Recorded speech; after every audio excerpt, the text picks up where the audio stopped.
Despite all the rhetoric about jobs and budget discipline, Republicans in Washington and across the country are making limiting abortion a top priority again, and they're getting more creative. In South Dakota, a lawmaker proposed expanding the state's definition of justifiable homicide to include killing a person in the defense of an unborn child. The National Abortion Federation calls the bill a, quote, invitation to murder abortion providers. Since 1993, 8 doctors have been killed and 17 have been the victims of murder attempts. Justifiable homicide has been invoked as a defense in several of those cases.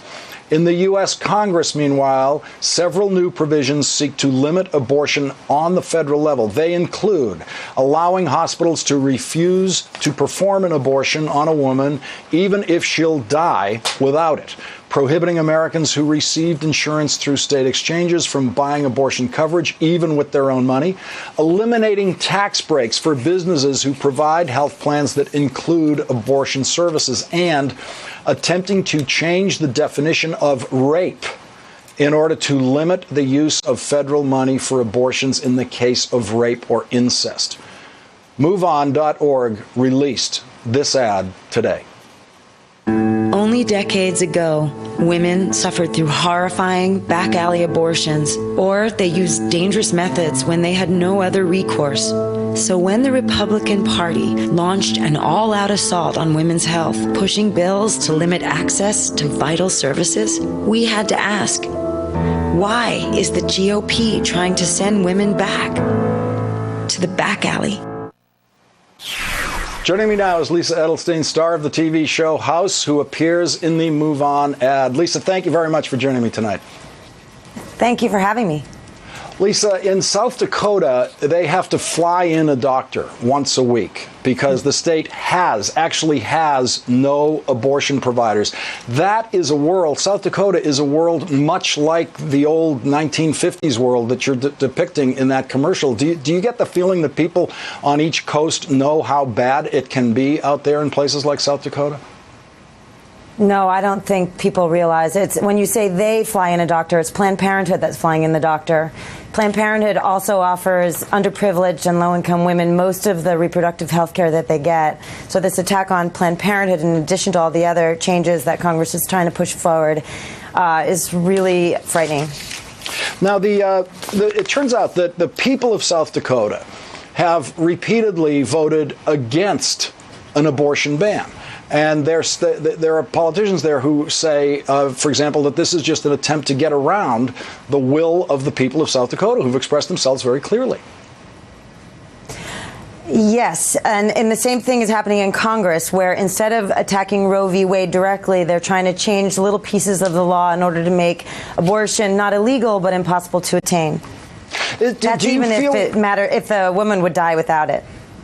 Lisa, do you feel we're in a political climate where the president is so busy with the budget fights and with everything else going on, things like the crisis in Egypt, he's managing 2 wars that people sometimes forget he's even has to do in the course of every day, that something like the abortion wars can kind of start happening out there on the sidelines where our politics isn't paying attention to it, and the issue can get away, that the other side can run away with this thing?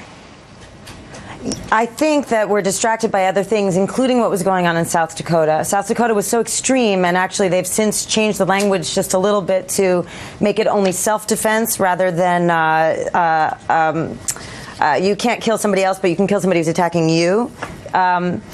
But really what's happening that we need to pay attention to is in Congress, the tiny little words, the fine print, the legalese that's going into already existing laws in which it'll make abortion unattainable, even in the worst situations.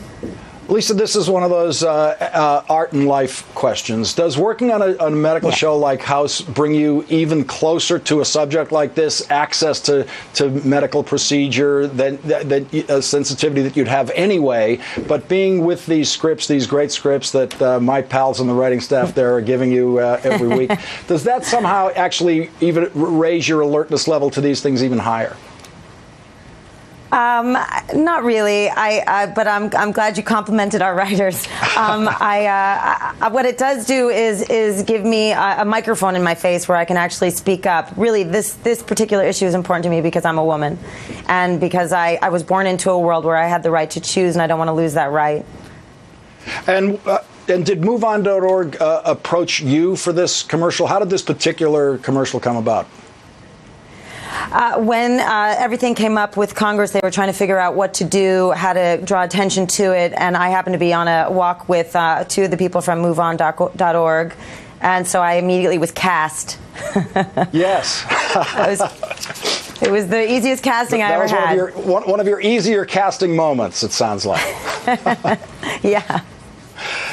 Actress and activist Lisa Edelstein, thank you very much for joining us tonight. I really appreciate you sneaking away from the house set to do this for us. Thank you, Lisa.